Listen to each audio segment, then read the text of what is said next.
Assalamualaikum warahmatullahi wabarakatuh. Perkenalkan, nama saya Arda Nuaro dengan NIM 20302051135.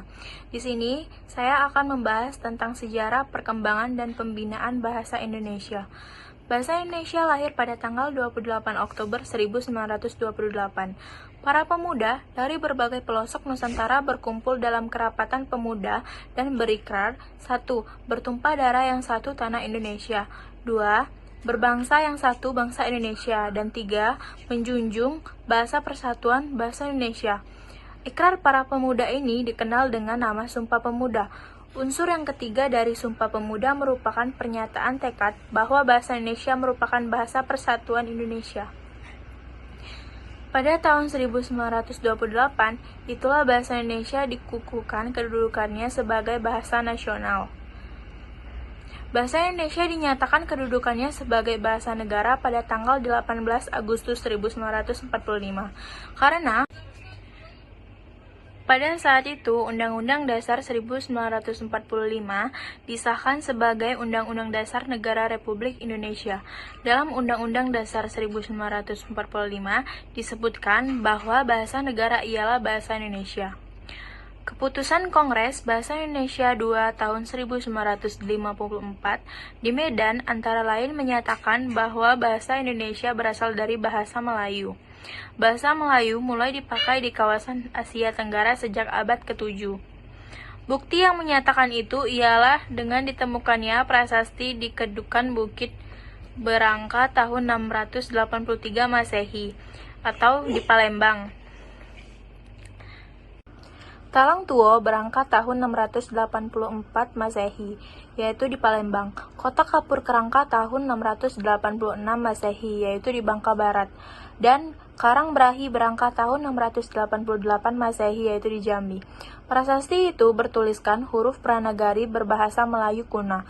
Bahasa Melayu kuna itu tidak hanya dipakai pada zaman Sriwijaya, karena di Jawa Tengah, Gandu Suli, juga ditemukan prasasti berangkat tahun 832 Masehi. Dan di Bogor ditemukan prasasti berangkat tahun 942 Masehi juga menggunakan bahasa Melayu kuna. Bahasa Melayu juga dipakai sebagai bahasa perhubungan antar suku di Nusantara dan sebagai bahasa perdagangan. Baik sebagai bahasa antar suku di Nusantara maupun sebagai bahasa yang digunakan terhadap para pedagang yang datang dari luar Nusantara.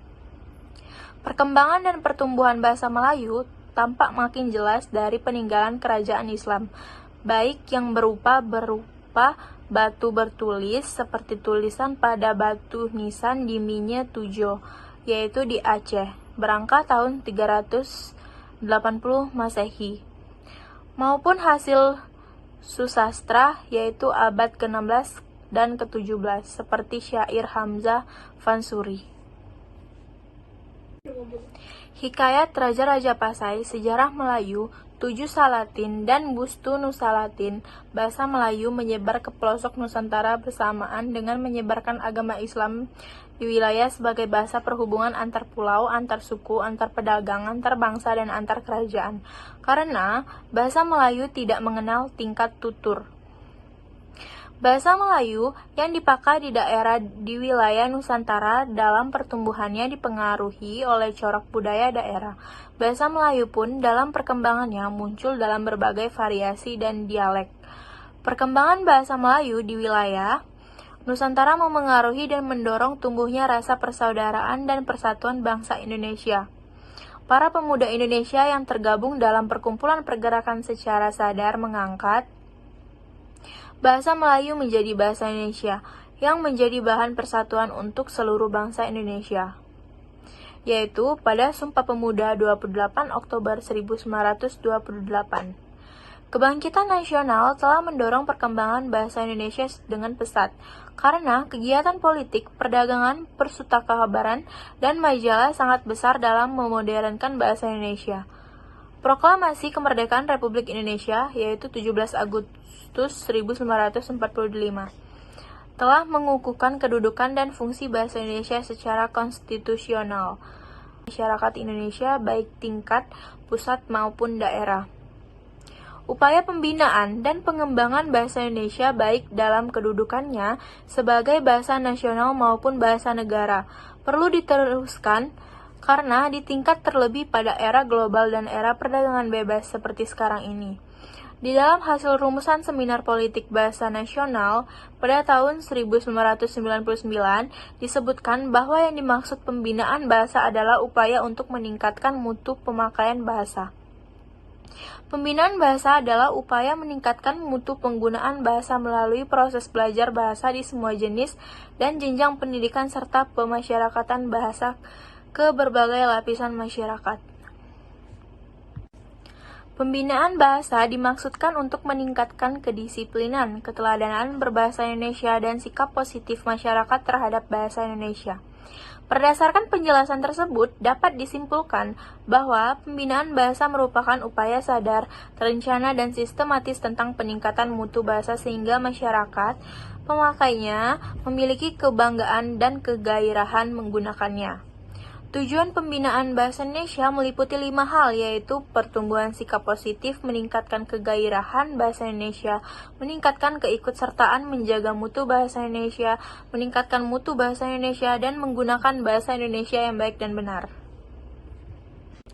Demikianlah, lahirnya bahasa Indonesia bukan sebagai sesuatu yang tiba-tiba jatuh dari langit, tetapi melalui perjuangan panjang disertai keinsafan, kebulatan tekad, dan semangat untuk bersatu.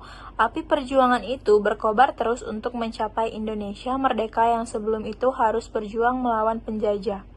Pada tahun 1942, Jepang menduduki Indonesia dan Jepang tidak dapat menggunakan bahasa dan selain bahasanya sendiri.